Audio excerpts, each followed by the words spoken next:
Lovace nous a présenté une conférence d'extrême grande qualité en soulignant les limites et les difficultés qui, je pense, ne sont pas une découverte pour bon nombre d'entre vous et qui, je pense, font partie pour beaucoup de votre quotidien et des limites de votre action dans le quotidien.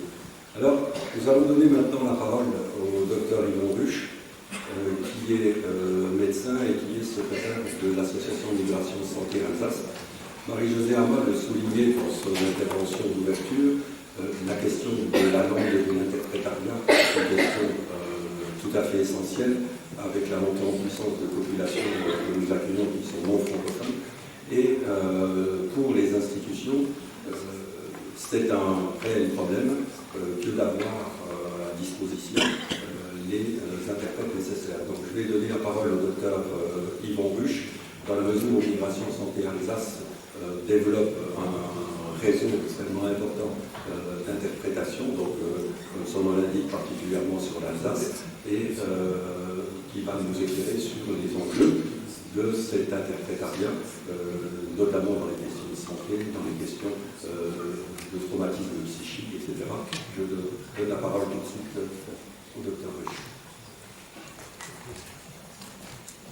Merci, bonjour à toutes et tous.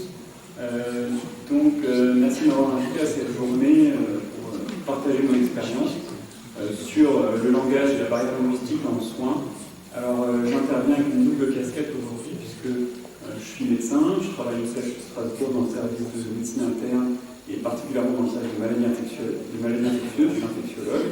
Donc, de par ma spécialité, je suis amené à prendre en charge un nombre important de patients migrants et donc allophones, donc non francophones.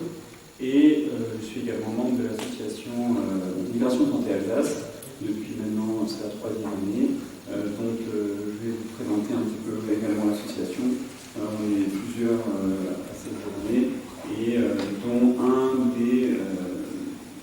une des missions est la mise en place effectivement de l'interprétariat en médecine, mais pas qu'en médecine. Alors, rapidement, la place du langage dans le soin, sans faire de socio ou d'anthropologie, parce que ce n'est pas forcément ma place, mais vous connaissez tous la définition de l'OMS sur la définition de la santé, et il est difficile d'imaginer un soin correct sans la place du langage et de la langue. Alors la consultation médicale, c'est avant tout une rencontre entre deux personnes, parfois plus, mais c'est une rencontre singulière entre un médecin un médecin, mais pas que, un soignant et un patient. Et dès les premières minutes de cette consultation, de cette rencontre, vont se forger un lien de confiance, on espère, qui va s'établir. Et c'est déjà difficile d'imaginer, d'un point de vue conceptuel, comment établir cette relation quand il y a un obstacle très important, qui est l'incompréhension, et les deux personnes qui ne parlent pas la même langue. Alors cette rencontre, bien sûr, elle est asymétrique. Asymétrique déjà entre deux personnes qui parlent la même langue, puisque le médecin est souvent en position de force de par sa position de sachant, mais de façon encore plus prépondérante avec des personnes qui sont dans une précarité souvent et sociale et médicale, des personnes qui se retrouvent un petit peu dépourvues de leurs moyens. Et dans ces situations-là, la symétrie, vous l'imaginez bien, de la relation entre le médecin et le patient est encore plus importante. Alors, comment faire des soins et un diagnostic sans pouvoir interroger son malade? Je pose la question, je sais qu'il y a d'autres médecins ou d'autres soignants dans la salle. Je pense qu'il est impossible de faire son travail correctement. Et également pouvoir soigner, puisque le diagnostic et la thérapeutique sont en lien avec. Alors, je terminerai juste cette introduction en parlant également du langage comme soin, puisque bien sûr le langage est important pour soigner les malades, mais le langage et la langue a également son importance dans tous les effets que peut avoir la réassurance et les explications qu'on fournit aux malades. Donc ce n'est pas que pour le médecin de prendre les éléments du patient qui vont être nécessaires à cette relation descendante en disant j'ai le diagnostic, le traitement ça va être ça, mais également cette nécessité et cette importance capitale dans cette relation d'expliquer aux patients qu'est-ce qu'on fait, de lutter évidemment par le langage. Alors, très rapidement également, en termes d'épidémiologie, alors il y a des chiffres qui sont un petit peu anciens, notamment les chiffres de l'INSEE, mais vous voyez que le Grand Est est une région, ça vous le savez aussi pour la plupart, importante. Alors, j'aime pas trop non plus le terme immigré, puisque de toute façon, en termes d'immigration et des barrières linguistiques, c'est pas forcément un lien si direct, mais vous voyez également que les primo-arrivants, qui est déjà un terme des fois un peu plus concret, puisque effectivement, quand on parle d'immigration, ce terme qui est plutôt un terme juridique, on a des patients qui peuvent être implantés depuis des années en France et maîtriser bien le français, mais les primo-arrivants, en fonction de leur pays d'origine, maîtrisent quand même souvent beaucoup moins la langue, et c'est le propos que nous tient aujourd'hui. Et vous voyez, bon, le Bas-Rhin, peut-être par sa position géographique, mais la Meurthe-et-Moselle ou la Lorraine en général, et finalement tout le Grand Est est assez impliqué dans cette prise en charge. Alors je n'ai pas repris non plus les données, parce que c'est assez changeant, et je n'ai pas forcément les derniers chiffres sur la provenance des patients. La plupart, on a des patients qui sont d'origine africaine, qui se répartissent entre à la fois les pays d'Afrique subsaharienne et plutôt les pays d'Afrique du Nord, mais pas que, également pas mal, et en ce qui nous concerne pour le partenariat, de patients originaires de l'Europe de l'Est. Diapo suivante, s'il vous plaît. Alors, quelles conséquences peuvent avoir, alors cette liste n'est bien sûr pas exhaustive, quelles conséquences peut avoir ce défaut de compréhension entre un soignant et son patient? Alors, vous parlez effectivement de cette relation singulière, de cette rencontre. Pour une relation médecin-malade, bien sûr, établir ce lien thérapeutique, c'est primordial, mais à l'extrême, ceci peut amener à des erreurs diagnostiques. Comment faire un diagnostic complet sans pouvoir avoir tous les signes rapportés par le malade, et comment donner un interrogatoire médical complet, mais encore plus grave peut-être que l'erreur diagnostique, des erreurs ou des erreurs thérapeutiques, avec des erreurs médicales qui sont dans les chiffres beaucoup plus fréquents chez les patients d'origine étrangère ou non francophones. Un point très très important que j'aurais pu mettre en gras, l'histoire du consentement. Cette histoire, je l'ai peut-être encore plus ressentie lors de la crise Covid, puisqu'on a eu bien sûr des patients, et ces patients migrants sont des patients qui sont du coup beaucoup plus malheureusement touchés, qui ont été beaucoup plus touchés par la crise Covid. On a eu énormément de patients pendant la vague qui ne parlait pas français, et ces patients-là, notamment dans une situation d'urgence, comment savoir quelle est leur volonté, qu'est-ce qu'ils veulent, est-ce qu'ils consentent aux soins qu'on leur fait si on ne parle pas leur langue. Et cette situation, j'aurais énormément d'exemples à vous citer, mais rien qu'un exemple qui va parler à tout le monde, de savoir si un patient est désireux ou souhaite aller en réanimation, des questions qu'on peut se poser chez des patients qui sont âgés ou qui ont des comorbidités. Certains ont exprimé des directives, voilà, c'est des questions qu'on a l'habitude de poser auprès du patient ou de sa famille chez des patients francophones. Comment consentir, savoir le consentement, mais de façon plus générale à tous les soins qu'on prodigue à un malade sans parler sa langue. Bien sûr, ceci génère des situations d'angoisse, de stress importants pour les patients, ça va sans dire, et tout ceci peut amener à une dépersonnalisation du patient, où le patient est plus un objet qu'un sujet de soins, et alors, quand on arrive à ce stade-là, ça sous-entend que ces patients ou ces personnes ont déjà des soins, ont déjà à un stade, la base est malheureusement encore moins glorieuse, puisqu'il y a, comme vous l'avez vu précédemment, des retards diagnostiques et des retards dans les soins très importants chez ces personnes-là, parce qu'ils ont rencontré des portes closes, ou parce qu'il y a un nomadisme qui est fait ces personnes, on ne les prend pas en charge en disant non, de toute façon, la consultation n'a pas apporté grand-chose, on n'a pas eu pas aller plus loin. Parfois, ça peut servir de motif pour certains soignants de dire bon, ben, j'ai fait ce que j'ai pu, on va voir que peut-être non, on peut faire toujours plus.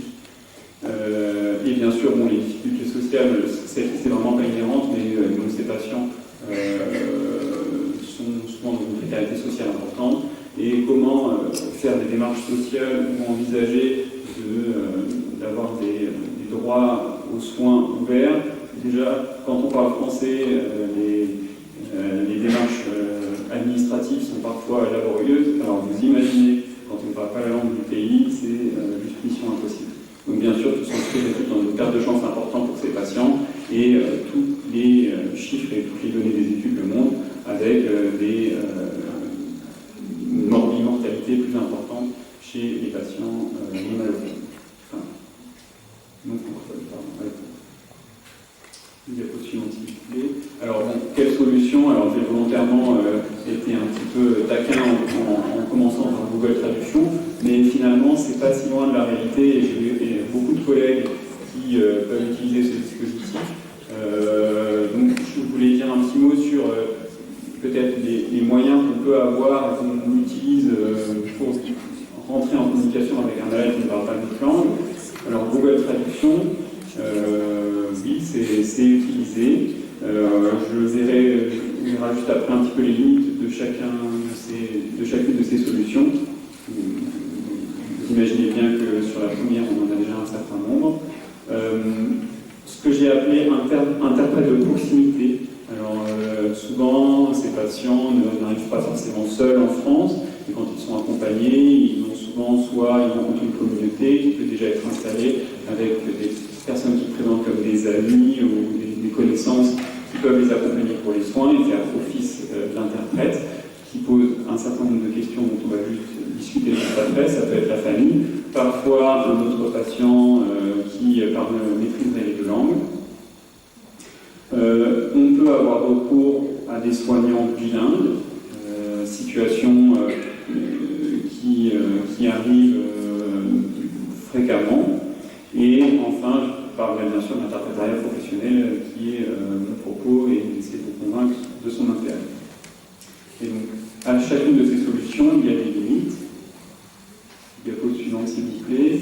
Donc, Google Traduction, comme dit, je ne vais pas m'y attarder, mais il y a, en dehors de l'aspect technique et de la qualité de traduction qui peut parfois être vraiment très médiocre, voire on avait fait un petit travail à l'Université Santé Alsace fait par une de mes collègues qui avait traduit avec Google Traduction des phrases types qu'on donnait à des patients et refait traduire la traduction de Google Traduction par des interprètes. Et en français, on regardait ce que ça donnait, cette histoire de téléphone arabe, comme on peut dire. Le résultat n'avait plus rien à voir avec le message qu'on a voulu faire passer. Et donc, en fait, juste ce que je voulais ce qui est le but de mon propos, pourquoi je parle de Google Traduction, c'est que ça donne cette illusion d'une traduction et on a l'impression que le message est passé. On se dit, tiens, j'ai cet outil, je tape mon message, je montre au patient. Le patient ne va pas pouvoir vous exprimer que c'est aberrant ou ça ne veut rien dire ce que vous montrez. Vous avez l'impression que le message est passé et je trouve que le plus grave dans ces situations, c'est ça. C'est de se dire, quand la compréhension est là, les deux parties savent qu'elles ne se comprennent pas. Quand une des parties pense avoir fait passer un message et que l'autre a compris et que ce n'est pas le cas, ça peut amener à des situations potentiellement graves. Concernant l'interprète de proximité, bien sûr, c'est déjà un atout supplémentaire, au moins c'est personnalisé par rapport à un logiciel. Ça pose plein de questions, on ne va pas forcément s'y attarder, c'est pas le propos. Les questions des compétences linguistiques qui sont souvent dans le sens de la compréhension du français. Autant les compétences peuvent se poser aussi pour les soignants bilingues, dont je parlerai juste après, ou parfois les soignants, avec toute leur bonne volonté, se prêtent à une interprétation, mais se rendent compte que finalement leur langue, qui est peut-être la langue d'origine de leurs parents, ils ne la maîtrisent pas si bien que ça, ils ont des difficultés, ils maîtrisent un langage courant, mais quand le langage devient technique, c'est compliqué, donc les compétences peuvent manquer dans la langue d'interprétariat. Mais à l'inverse, les interprètes interprètes de proximité, souvent peuvent avoir des difficultés également en français. C'est des personnes qui maîtrisent mieux le français que la personne qu'on soigne, mais parfois ont également des difficultés et ça peut poser des problèmes. Le principal problème que j'ai mis en gras, bien sûr, c'est la question du secret médical. Ces personnes-là, on ne sait pas quelle est la volonté de la personne, quel est vraiment le lien entre ces personnes et ce membre de la famille, notamment pour des diagnostics, ce qui est de l'ordre de cancer, VIH, etc. C'est des questions très délicates. Et comment aborder ces questions-là avec un membre de la famille dont on ne sait même pas qu'est-ce qu'il connaît du dossier médical, qu'est-ce qu'il connaît de la personne, quels sont leurs liens. Cette histoire, je voulais aussi parler un peu de la dépossession, parce que c'est important. Quand on utilise cette solution-là, cette troisième personne, parfois, prend toute la place du patient, et c'est très fréquent. On se retrouve à discuter avec le membre de la famille, que ce soit les enfants, et le patient est complètement passif parce qu'il se sent dépossédé de sa propre personne. Et finalement, c'est pas le patient qui est en question, c'est les enfants, c'est la famille. Et bien sûr, ça pose un certain nombre de problèmes. Rétention d'informations, ça peut être dans un sens comme dans l'autre. Cette dépossession, il y a une rétention d'informations de la part du patient, de la part de celui qui fait office d'interprète. Imaginez par exemple l'annonce d'un cancer à une personne, où c'est son enfant qui fait office d'interprète. Son enfant va pouvoir peut-être préserver cette personne en disant bon, je vais un petit peu atténuer ce que dit le médecin. Nous, on ne sait pas ce que traduit l'enfant à la personne, on pense que le message est passé, et finalement, il a voulu la préserver, et à l'encontre de ce que voulait faire passer le médecin. Donc cette rétention d'information sur laquelle on n'a pas de main mise. Et à l'inverse, il peut y avoir une autocensure de la part du malade, notamment pour des questions intimes ou des questions, une personne qui aurait des soucis de l'ordre de la sphère génitale, si c'est pareil, un enfant qui traduit ou je ne sais quoi, c'est des situations qui sont malheureusement assez fréquentes, et ben on peut passer complètement à côté puisque ces questions ne sont pas abordées. Donc vous voyez un certain nombre de limites de cet interprétariat qui est utilisé très très fréquemment et tous les jours. Moi-même, on n'a pas toujours accès à un interprète professionnel et on peut faire appel à ces interprètes de proximité. Il faut bien connaître toutes ces limites-là. Alors pour des questions simples, bien sûr, ça a son utilité, mais voilà, je voulais insister un peu sur ces points. Je vais moins insister sur les soignants bilingues. Un des principaux points, en dehors des histoires de compétences dans la langue d'interprétariat, peuvent être une charge de travail. Ce temps d'interprétariat est pris sur leur temps de travail. Vous n'êtes pas sans savoir que la situation dans les hôpitaux et que les soignants sont très pris. On a des manques de personnel un peu partout. Et si en plus on doit prendre une infirmière d'un service d'à côté où ils sont déjà en sous-effectif pendant 1 heure pour discuter avec un malade, elle le prend sur son temps de travail. Donc ça complique les choses. Et souvent, quand je discute avec ces personnes-là qui font souvent office de soignants, elles sont après identifiées comme personnes référentes. On a par exemple une soignante qui parle russe. Ben oui, c'est très utile. Allez, on va la faire intervenir à chaque fois. Pour elle, c'est une charge mentale importante. Des fois, elle peut même être interpellée directement par la famille et c'est des difficultés importantes pour les soignants. Et bien sûr, l'interprète professionnel, les limites, on peut en discuter. Un coup, on en parlera un peu juste après. La principale limite que je vois moi, c'est peut-être la disponibilité immédiate. Quand on a un soignant en proximité, la famille en proximité, et ça fait partie des choses sur lesquelles on travaille. Donc, ça va nous faire le lien. Je voulais du coup discuter de notre association, Migration Santé Alsace, une association à but non lucratif, créée il y a presque 50 ans à Strasbourg, qui a différentes missions. L'interprétariat dont on va parler juste après, qui est un interprétariat professionnel. Alors, je parle beaucoup de l'interprétariat médical, parce que c'est mon domaine, mon expérience, mais cet interprétariat est également dans le domaine social, puisque il n'y a pas que les hôpitaux qui font appel à MSA, mais également des structures associatives ou voire même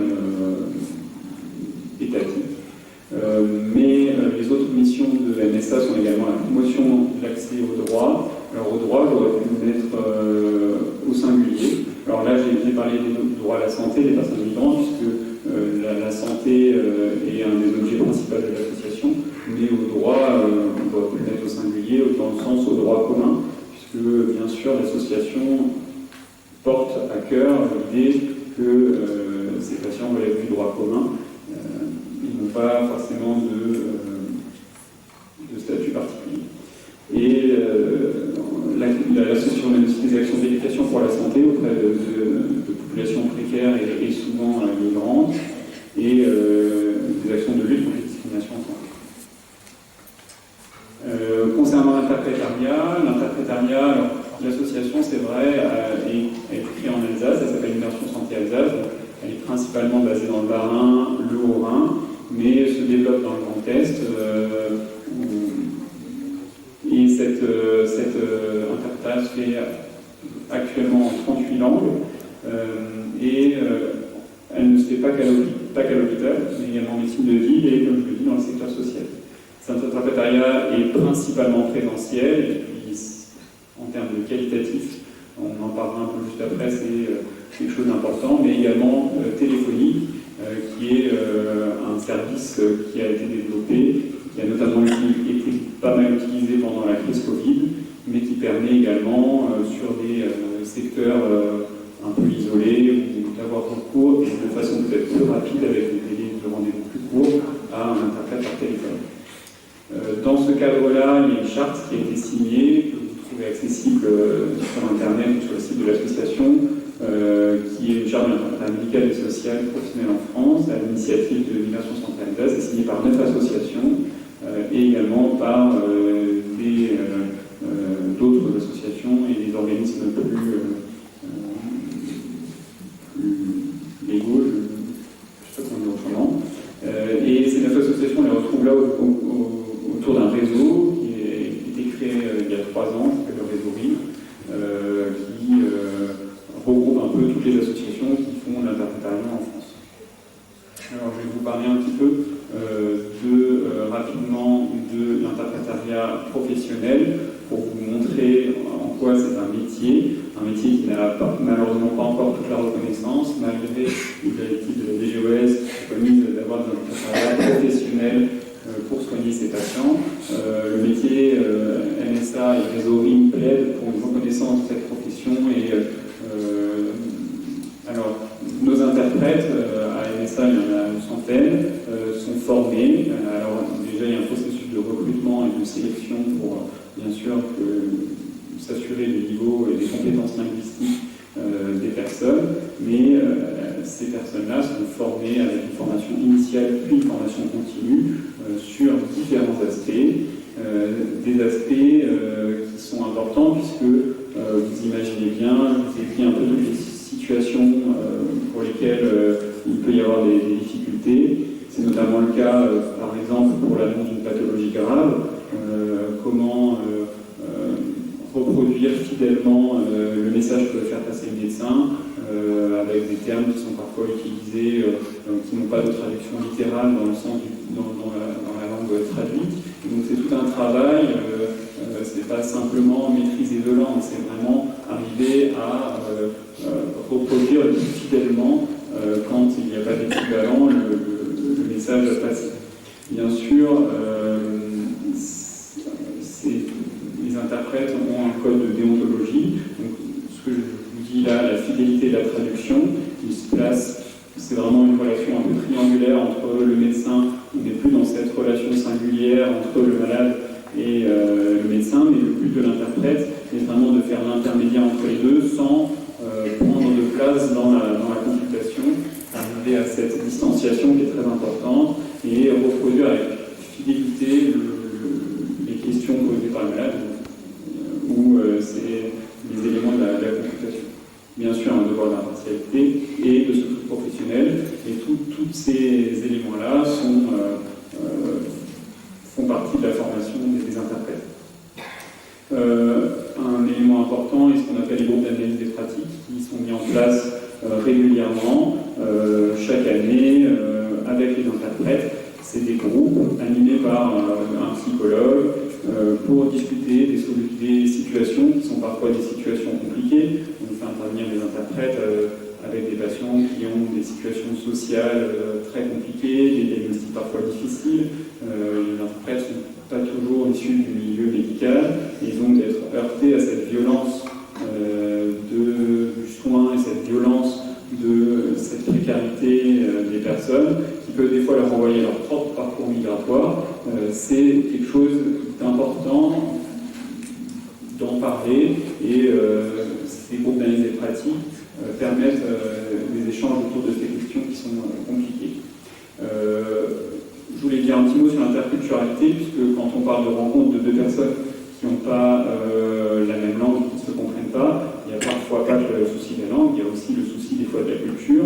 Alors cette interculturalité, c'est un sujet délicat, puisqu'il ne faut pas réduire une personne à sa culture, et on a tendance des fois à réduire la personne à l'incompréhension à cette interculturalité, ce qui est pour moi un extrême qu'il ne faut pas atteindre. Mais l'interprète peut, même s'il n'est pas toujours du même pays d'origine, de la même culture que le patient, donner des clés aux soignants sur une situation qui peut amener un blocage parce qu'il y a un blocage culturel, et avoir une compréhension supplémentaire. Et à ce moment-là, on peut avoir un temps d'échange, des fois avec l'interprète, pas forcément avec le patient. Moi, j'aime bien rencontrer l'interprète des fois quelques minutes avant de voir le patient, déjà pour lui expliquer la situation, pas qu'il soit pris un peu dépourvu, et parfois c'est une aide importante, mais il ne faut pas se placer comme un médiateur, ni prendre parti quand il y a des fois des situations de difficulté. Donc voilà. Et concernant les sujets, alors cet après-midi, il y a un colloque sur la psychiatrie, Jamal Hadji, qui est aussi membre de l'association, en parlera, mais les questions de psychiatrie sont très importantes. La psychiatrie est un service qui fait beaucoup appel au service d'interprétariat, et vous imaginez bien les difficultés qu'on peut avoir, qu'un interprète peut avoir à traduire ou à interpréter un discours complètement décousu, ou d'une personne en état de dépression grave, de schizophrénie, je ne sais quoi. Et ça, c'est une formation spécifique aussi que nos interprètes sont amenés à suivre, à prendre connaissance un peu des particularités de la consultation psychiatrique, où la parole a encore plus sa place peut-être que dans les consultations somatiques. Et enfin, je terminerai avec deux messages importants que je voulais vous faire passer. Interprétariat et intégration, c'est quelque chose qu'on peut souvent entendre en disant est-ce que mettre en place des interprètes, ça va être en fait un frein à l'intégration des patients, puisqu'on va les assister, ils vont du coup pas apprendre le français, et c'est faux, bien sûr.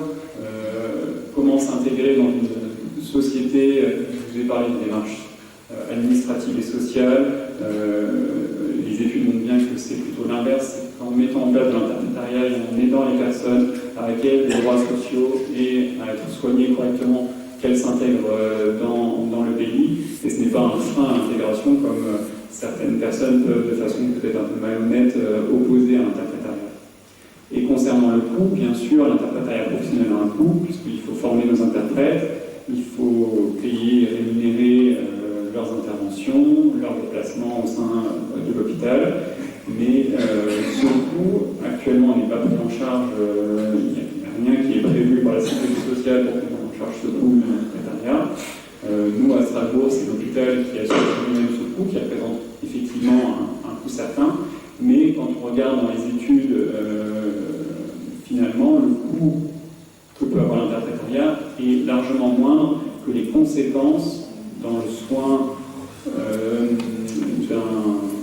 l'examen complémentaire effectué d'un nomadisme médical, un coût finalement pour la santé qui est beaucoup plus important quand on ne maîtrise pas la langue du malade.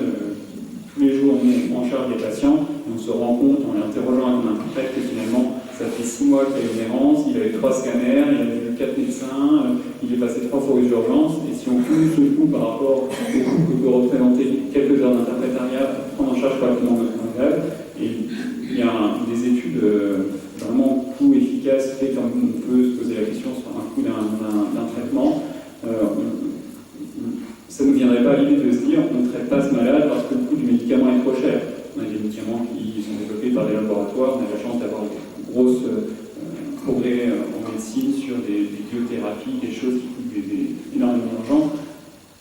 Ça ne me viendrait pas l'idée pour un patient de nous dire bon, je ne traite pas votre cancer, ça coûte trop cher. Alors que pour l'interprétariat, on nous dit les soins, on ne vous soigne pas, enfin pas on ne vous soigne pas, mais l'interprétariat, on va s'en passer, ça coûte trop cher.